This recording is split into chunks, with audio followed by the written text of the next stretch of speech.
অবরুদ্ধ গাজায় যা চলছে তার অধিকাংশই জনসম্মুখে আসছে না, যাও আসছে তা খুবই কম।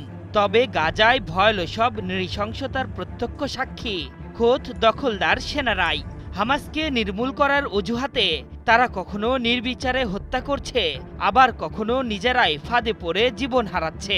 হত্যা ও ধ্বংসযজ্ঞের এই খেলায় ক্লান্ত গাজায় যুদ্ধ করা সাধারণ ইসরায়েলি সেনা সদস্যরা না চাইলেও জোরপূর্বক তাদের যুদ্ধে পাঠানো হচ্ছে। আর কেউ অস্বীকৃতি জানালে তাদের জীবনে নেমে আসছে ঘন কালো অন্ধকার। নিজেদের সেনাদের ওপর রীতিমতো অত্যাচার শুরু করেছে দখলদার ইসরায়েল। টাইমস অফ ইসরায়েল জানিয়েছে 931 নাহাল ইনফ্যান্ট্রি ব্রিগেডের 4 সেনা সদস্য গাজায় যুদ্ধ করতে অস্বীকৃতি জানিয়েছে। মূলত তারা সবাই গভীর মানসিক অবসাদে ভুগছেন বলেই এমন সিদ্ধান্ত নিয়েছে। তবে সেনা সদস্যদের অসুস্থতাকে পাত্তা না দিয়ে মানসিক চিকিৎসকের পরিবর্তে ওয়ালটন বিএলডিসি ফ্যান খরচ বাঁচে 65% পর্যন্ত। ওয়ালটন বিএলডিসি ফ্যান ছড়ায় স্বস্তির সবুজ হাওয়া। সরাসরি তাদের সামরিক কারাগারে পাঠাচ্ছে ইসরায়েলি বাহিনী।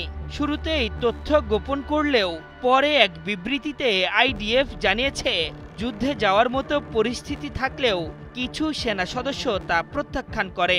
তবে বাহিনীর শৃঙ্খলা ভঙ্গ করায় 3 জনকে 7 থেকে 12 দিনের জন্য সামরিক কারাগারে পাঠানো হয়েছে। বাকি একজনের বিষয়ে এখনো কোনো সিদ্ধান্ত নেয়নি দখলদাররা। ইসরায়েলের পাবলিক ব্রডকাস্টার কান জানিয়েছে যুদ্ধে অনেক সহকর্মীকে হারানো, কঠিন দৃশ্যের মুখোমুখি এবং মর্মান্তিক সব অভিজ্ঞতার মধ্যে দিয়ে গেছে সেনারা। এসব ঘটনা তাদের মনে গভীর দাগ কেটে গেছে, এজন্য তারা ভীত হয়ে পড়েছে।